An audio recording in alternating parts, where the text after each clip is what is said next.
நடப்பு நிதியாண்டுக்கான பட்ஜெட்டில் அரசின் வரவு செலவுகள் எப்படி இருக்கிறது? ₹1 அடிப்படையில் பார்க்கலாம். மத்திய அரசின் ஒவ்வொரு ரூபாய் வருவாயிலும் அதிகபட்சமாக கடன் மற்றும் இதர இனங்கள் வாயிலாக 27 காசுகள் கிடைக்கிறது. வருமான வரி மூலம் 19 காசுகள், ஜிஎஸ்டி வரி மூலம் 18 காசுகள், கார்ப்பரேட் வரி மூலம் 17 காசுகள் கிடைக்கிறது.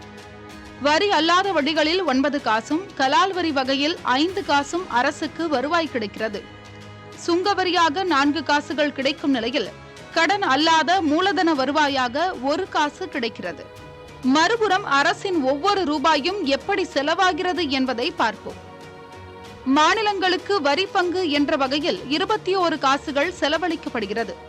கடன்களுக்கான வட்டியாக மட்டும் 19 காசுகள் செலவாகிறது. மத்திய அரசு செயல்படுத்தும் திட்டங்களுக்கு 16 காசுகள் செலவாகிறது. நிதிக்குழு மற்ற செலவுகளுக்கு தலா 9 காசுகள் ஒதுக்கப்படுகிறது. மத்திய அரசு ஆதரவுடன் செயல்படுத்தப்படும் திட்டங்கள், பாதுகாப்புத்துறை என தலா 8 காசுகள் செலவாகிறது.